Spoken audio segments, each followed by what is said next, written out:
سورۃ الفاتحہ کا صرف 3 دن کا وظیفہ، گھر میں اتنی دولت آئے گی کہ ہر رشتہ دار تمہارے آگے پیچھے گھومے گا۔ یہ عمل صرف آپ نے 3 دن مسلسل کرنا ہے۔ کوئی دعا، کوئی حاجت ایسی نہیں ہے جو پوری نہ ہوتی ہو۔ آپ کا کوئی بھی بڑے سے بڑا منصوبہ ہے، بڑے سے بڑا مقصد ہے، بڑی سے بڑی آرزو ہے، جس کے لیے صدیوں آپ نے گزار دی، مہینوں کے مہینے گزار دیے، سالوں کے سال گزر گئے، مگر آپ کی خواہش، آپ کی حاجت پوری نہیں ہو رہی۔ 3 دن مسلسل بغیر ناگے کے آپ نے یہ عمل کرنا ہے۔ عمل سنیں گے آپ کو سمجھ آئے گی، توجہ سے سمجھ لیں۔ یہ عمل بار بار نہیں ملتا، یہ سینے کا ایک راز ہے جو آپ کی خدمت میں پیش کر رہا ہوں۔ اس لیے آپ نے دیکھا ہوگا کہ یہ جو ویڈیو میں آج ریکارڈ کر رہا ہوں، اس سے پہلے کئی مرتبہ یہ عمل بتایا جا چکا ہے اور کئی بار لوگوں نے کیا، اور الحمدللہ 100% اس عمل کی برکتیں حاصل کی ہیں۔ سب سے پہلے عمل کا طریقہ یہ ہے کہ ایک وقت آپ نے مقرر کرنا ہے، چاہے فجر کی نماز کا بعد کا وقت مقرر کر لیں یا عشاء کے بعد کا وقت رکھ لیں۔ ایک ٹائم آپ نے رکھنا ہے، اس میں 3 کام آپ نے 3 دن مسلسل کرنے ہیں۔ یعنی کام بھی 3 ہیں، دن بھی 3 ہیں، اور آپ نے یہ 3 چیزیں پڑھنی ہیں۔ سب سے پہلے آپ نے اپنے مقصد، اپنی حاجت کی نیت کر لینی ہے۔ جو بھی آپ کا مقصد ہے، جو آپ کی حاجت ہے، جو آرزو ہے، جو تمنا ہے، جس میں کامیابی چاہتے ہیں، قرض ہیں، مقروض ہیں، قرضے کی نیت کر لیں کہ میرا قرضہ اتر جائے۔ آپ کے پاس گھر نہیں، گھر کی نیت کر لیں۔ آپ کے پاس دولت نہیں، دولت کی نیت کر لیں۔ عزت میں مسئلہ ہے، اس کی نیت کر لیں۔ دنیا کی کوئی حاجت ہے، کوئی آرزو ہے، بس تمنا ہے، پوری ہوتی ہوئی آپ خود دیکھیں گے۔ دیکھیں سورۃ الفاتحہ، یہ قرآن مجید کی وہ عظیم سورت ہے جسے اللہ رب العالمین نے امت محمدیہ صلی اللہ علیہ وسلم کے لیے خاص تحفے کے طور پر نازل فرمایا۔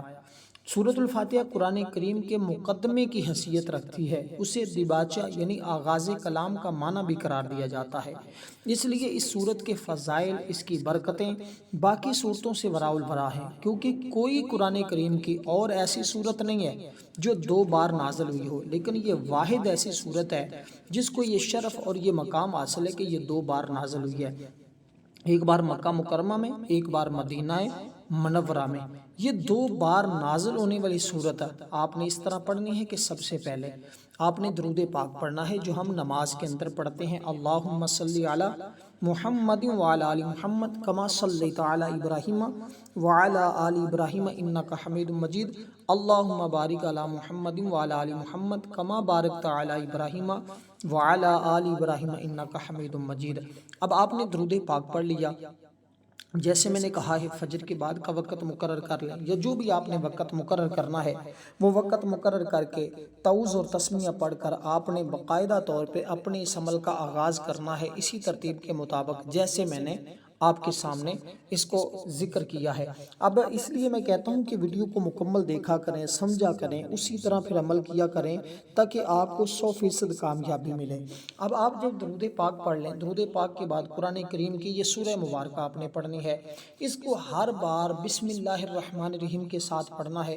یہ آپ ایک بار بسم اللہ پڑھیں گے تو ہر بار سورت کو اسی طرح پڑھتے جائیں گے، لیکن ایک بات ذہن میں رکھیے گا، آپ نے آج جو عمل بتا رہا ہوں اس میں ہر بار آپ نے بسم اللہ الرحمن الرحیم، الحمدللہ رب العالمین الرحمن الرحیم مالک یوم الدین ایاک نعبد و ایاک نستعین اہدنا الصراط المستقیم صراط الذین انعمت علیہم غیر المغضوب علیہم ولا الضالین آمین۔ اس طرح آپ نے ایک تصور کرنا ہے۔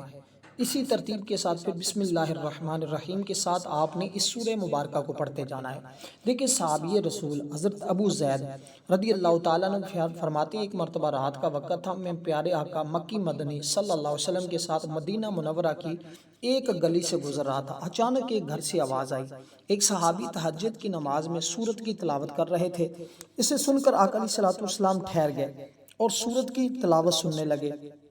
جب صحابی رسول نے سورت مکمل پڑھ لی، اللہ پاک کے آخری نبی چل پڑے اور فرمایا کہ اے ابو زید ما فی القرآن مثلھا، قرآن کریم میں اللہ تعالیٰ نے اس جیسی کوئی اور صورت نازل نہیں فرمائی جیسی اللہ تعالیٰ نے یہ صورت نازل فرمائی ہے۔ اب اندازہ کیجئے گا، اس کا صرف ایک رکوع ہے، اس کی 7 آیات ہیں، 27 کلمات ہیں، 140 حروف ہیں۔ امام مجاہد بیان کرتے ہیں کہ یہ مدینہ منورہ میں بھی نازل ہوئی ہے، مکہ مکرمہ میں نازل ہوئی ہے، اور امام جلال الدین سیوطی شافعی رحمۃ اللہ علیہ نے لکھا ہے، ابلیس شیطان 4 مرتبہ چیخیں مار کر رویا تھا۔ شیطان 4 مرتبہ چیخیں مار کر رویا تھا۔ ایک مرتبہ جب اس پر لعنت برسی، دوسری مرتبہ جب زمین پر اتارا گیا، تیسری مرتبہ جب آقا علیہ الصلوۃ والسلام نے اعلان نبوت فرمایا، چوتھی مرتبہ جب اللہ تعالیٰ نے اس سورت کا نزول فرمایا۔ تو فرماتے ہیں جب یہ سورت نازل ہوئی تو شیطان انتہائی مشقت میں پڑا، خوب دھاڑے مار کر چیخا چلایا، رونے لگا، کیونکہ اس سورت کے بارے میں سیدنا علی المرتضیٰ بیان کرتے ہیں کہ یہ وہ سورت ہے جسے اللہ تعالیٰ نے عرش کے خزانے سے نازل فرمایا ہے۔ اب اس سورہ مبارکہ کی تعداد کی بات کر لیتے ہیں کہ کتنی بار پڑھنا ہے۔ اس کے پڑھنے کے فوراً بعد آپ نے قرآن کریم کی جو دوسری سورت پڑھنی ہے وہ بھی کمال درجے کی ہے، اور وہ سورت ہے جس پر صحابہ کرام نے تعجب کیا تھا جب اس سورت کے بارے میں میرے آقا نے صحابہ کے سامنے فرمایا نا کہ اس کو اللہ تعالیٰ نے یہ مقام عطا کیا ہے اور اس کی یہ برکت ہے، تو اس پر صحابہ کرام فخر کرنے لگے، صحابہ کرام تعجب کرنے لگے، اتنی مبارک سورت، اتنی عظمتوں والی، اتنی فضیلتوں والی۔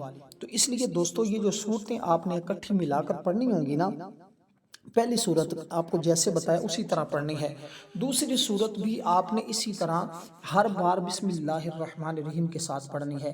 دیکھیں سلطان المفسرین حضرت عبداللہ ابن عباس رضی اللہ تعالی عنہما بیان کرتے ہیں ایک روز رسول پاک صلی اللہ علیہ وسلم تشریف فرما تھے، حضرت جبریل امین بھی حاضر خدمت تھے۔ اچانک آسمان کی طرف سے ایک آواز آئی، جبریل نے آسمان کی طرف نگاہ اٹھائی، عرض کیا یا رسول اللہ صلی اللہ علیہ وسلم، ایک فرشتہ جو آج سے پہلے کبھی زمین پر نہیں آیا، اس فرشتے نے بارگاہ رسالت میں آ کر عرض کی، سلام پیش کیا، پھر عرض کی یا رسول اللہ، اللہ نے آپ کو 2 ایسے نور عطا کیے ہیں جو آج سے پہلے اللہ نے کسی نبی کو نہیں عطا کیے۔ اس میں ایک سورۃ الفاتحہ کا نور ہے، دوسرا سورۃ البقرہ کی آخری آیات کا نور ہے۔ جو اس کو پڑھے گا اللہ ہر حرف پر خصوصی ثواب عطا کرے گا۔ اور مفتی احمد یار خان نیمی فرماتے ہیں یہ وہ اتنی برکتوں والی، رحمتوں والی سورت ہے جس کے پڑھنے والا شخص کبھی اللہ کی رحمت سے محروم نہیں رہتا، کیونکہ یہ سورت شفا بھی ہے، یہ سورت دوا بھی ہے، اس کے کئی نام ہیں۔ اس لیے آپ نے اس سورہ مبارکہ کو 33 بار اپنے ہاتھ کی انگلیوں پہ پڑھنا ہے، تاکہ قیامت کے دن جیسے آپ ہاتھ کی انگلیوں کے پوروں پہ اس کو پڑھیں گے، قیامت کے دن آپ کے ہاتھ کی یہ انگلیاں بھی آپ کے حق میں گواہی دیں گی، صرف گواہی نہیں دیں گی بلکہ آپ کے لیے یہ چمکیں گی، اور چمک ایسی ہوگی جیسے آپ کی ہاتھوں کی انگلیوں سے نور نکل رہا ہے، اور یہ آپ کے لیے کل قیامت کے دن باعث شفاعت بنے گی۔ آقا علیہ الصلوۃ والسلام کی امت میں آپ کی یہ پہچان بنے گی، تو آپ کی انگلیاں چمک رہی ہوں گی۔ اس لیے آپ نے اس سورہ مبارکہ کو اس ترتیب کے ساتھ آپ نے اتنی تعداد میں پڑھنا ہے جو تعداد بتائی ہے۔ اس کے بعد دوسری صورت ہے جس کے بارے میں آقا علیہ الصلوۃ والسلام نے ارشاد فرمایا، حضرت عبداللہ ابن عباس رضی اللہ تعالیٰ عنہ، حضور کے یہ بھی چچا جان، وہ بیان کرتے ہیں نبی علیہ الصلوۃ والسلام نے ارشاد فرمایا، جب مجھے آسمانوں تک سیر کرائی گئی میں نے عرش پر 3,60,000 ستون دیکھے۔ اب اندازہ کیجئے گا، ہر ستون کے نیچے، ایک ستون سے دوسرے ستون کی مسافت 3,00,000 برس کی ہے۔ ہر ستون کے نیچے مشرق سے مغرب تک 12,000 میدان ہیں، ہر میدان میں 80,000 ایسے فرشتے ہیں جو اس سورت کی تلاوت کرتے ہیں۔ جب وہ فرشتے اس سورت کو پڑھ کر فارغ ہوتے ہیں، رب ذوالجلال کی بارگاہ میں عرض کرتے ہیں، اے ہمارے مالک، ہم نے یہ ثواب ہر اس شخص کو بخش دیا جو بھی اس سورہ مبارکہ کی تلاوت کرتا ہے۔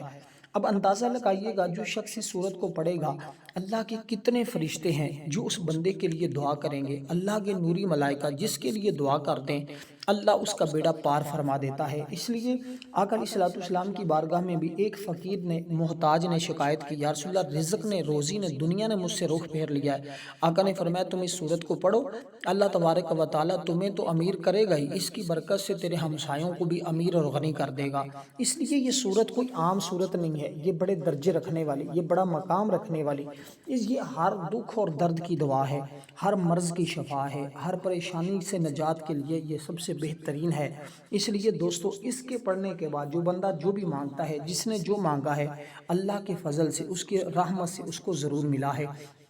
اس لیے حضرت عبداللہ ابن عباس، یہ بھی حضور کے چچا سے روایت ہے، آقا علیہ السلام نے فرمایا میں رات اور دن میں اپنی امت پر عذاب کا خوف رکھتا تھا، یہاں تک کہ سیدنا جبریل علیہ السلام میرے پاس آئے، انہوں نے یہ صورت مجھے میرے اوپر پیش کی اور مجھے یقین ہو گیا اس صورت کے نازل ہونے کے بعد اللہ تعالیٰ میری امت کو عذاب نہیں دے گا، کیونکہ یہ صورت اللہ تعالیٰ کی طرف منسوب ہے۔ جس نے صورت کو پڑھنے کی مسلسل عادت بنا لی، اس کے سر پر آسمان کے کناروں سے نیکیاں نشاور ہوں گی، اس پر اطمینان اور سکون نازل ہوگا، اللہ تعالیٰ کی رحمت اسے اپنے سائے میں ڈھانپ لے گی۔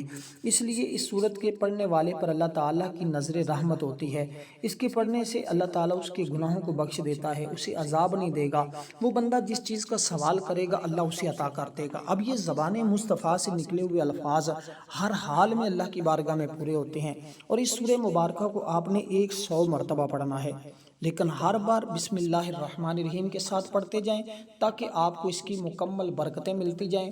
یہ ہر قسم کی عداوت، ہر قسم کی پریشانی، ہر قسم کے دکھ اور مصیبت کے لیے سب سے بہترین دعا اور دارو ہے۔ اب اس کے بعد تیسرے نمبر پر جو چیز آپ نے پڑھنی ہے وہ بھی ذرا توجہ کے ساتھ، یہ 3 کام جیسے میں نے کہا ہے کہ 3 دن آپ نے مسلسل کرنے ہیں، یہ 3 دنوں میں آپ کی زندگی میں بہار آئے گی، آپ کی زندگی میں رونق آئے گی، آپ کی زندگی میں وہ مقام، وہ عروج، وہ ترقی ملے گی جو آپ کو اس سے پہلے شاید نہیں مل سکی۔ اب آپ نے اس سورہ مبارکہ کے پڑھنے کے بعد یہ سورت جس کا میں نے ابھی ذکر کیا ہے یہ سورت اخلاص ہے، یعنی بسم اللہ الرحمن الرحیم، قل هو اللہ احد اللہ الصمد لم یلد ولم یولد ولم یکن لہ کفوا احد۔ اس سورہ مبارکہ کی پڑھنے کے بعد اب جو چیز آپ نے پڑھنی ہے نا اس کا مطلب انتہائی بزرگی والا۔ دیکھیں اللہ تعالیٰ اپنے مرتبے اور مقام کے لحاظ سے سب سے بلند اور پایا ہے، اپنے شرف کے لحاظ سے بھی سب سے اعلیٰ ہے، اس لیے جو اس سے مانگتا ہے اللہ تبارک و تعالیٰ اسے ضرور عطا کرتا ہے۔ دیکھیں اللہ تبارک و تعالیٰ کے لیے یہ جو اسم مبارک جب پڑھا جاتا ہے نا، یہ اس کا صفاتی نام ہے جو اب آپ نے تیسرے نمبر پہ پڑھنا ہے۔ اس سے انسان کو وہ صاحب عزت بنا دیتا ہے، بزرگ بنا دیتا ہے۔ جو شخص اس کو پڑھتا ہے اور اللہ تبارک و تعالیٰ اسے بزرگی عطا کرتا ہے، بلند مرتبہ عطا کرتا ہے، ہر کوئی اس کو عزت کی نگاہ سے دیکھتا ہے، اس کی زبان میں اللہ تعالیٰ ایسی تاثیر پیدا کر دیتا ہے جو وہ کہے گا اللہ اپنی رحمت سے اسے پورا فرما دیتا ہے، ہر کام میں آسانی اور ہر انجام اس کا اچھا ہوتا ہے۔ متقی پرہیزگار بننے کے لیے، اپنے اندر پرہیزگاری کے خصائل پیدا کرنے کے لیے اور ہر قسم کی مشکلات، پریشانیاں، بیماریوں کے علاج کے لیے اس عمل کو کیا جاتا ہے۔ اللہ کے فضل و کرم سے جس نے جیسے بھی پڑھا ہے اللہ نے ضرور اس پر کرم کیا ہے، اس پر ضرور رب کی رحمتوں کا نزول ہوا ہے، اس لیے آپ کے مردے دل کو اللہ تعالیٰ اس کی برکت سے زندہ فرما دیتا ہے۔ اب اس کو آپ نے پڑھنے کے بعد پھر آپ نے 3 مرتبہ درود پاک پڑھنا ہوگا، درود پاک پڑھنے کے بعد پھر اللہ تعالیٰ کے حضور آپ نے دعا کرنی ہوگی۔ تو یہ اس عمل کی ترتیب، اب ذرا سمجھیے گا، ہماری نماز فجر کے بعد روزانہ ایک خصوصی دعا ہوتی ہے، جو لوگ اس دعا میں اپنا نام شامل کروانا چاہتے ہیں صرف اور صرف 10 مرتبہ درود پاک پڑھیں، کومنٹ میں نام لکھیں، انشاءاللہ دعاؤں میں شامل کیا جائے گا۔ اس کے علاوہ کوئی بھی مسئلہ ہو، کسی بھی طرح کا عمل چاہیے، وظیفہ چاہیے، آپ کومنٹ میں ضرور بتائیے گا، انشاءاللہ جتنے زیادہ ایک ہی وظیفے کے حوالے سے کومنٹ آئیں گے آپ کو اس حوالے سے اگلا وظیفہ بتا دیا جائے گا، اور وظائف سارے ہی مجرب ہوں گے، ایسے ازمودہ عمل کہ ایک عمل کے کرنے کے بعد اس مقصد میں کسی اور عمل کے کرنے کی ضرورت اور حاجت آپ کو پیش نہیں آئے گی۔ تو یہ اس کی ترتیب ہے، یہ اس کا طریقہ کار ہے، جیسے جیسے کرتے جائیں گے ویسے ویسے اللہ کی رحمتوں کا نزول ہوتا چلا جائے گا۔ اب یہ جو اس میں مبارک ہے اس کو آپ نے 100 بار پڑھنا ہے، ترتیب، طریقہ کار اور تعداد میں آپ نے کمی پیشی نہیں کرنی، بس اس بات کا خیال کر لیا انشاءاللہ کامیابی تمہارا مقدر بن جائے گی۔ اب یہ اس میں مبارک ہے یا مجیدو، میم کے اوپر زبر ہے، جیم کے نیچے زیر ہے، دال کے اوپر پیش ہے، یا مجیدو، یا مجیدو۔ والسلام ورحمۃ اللہ وبرکاتہ۔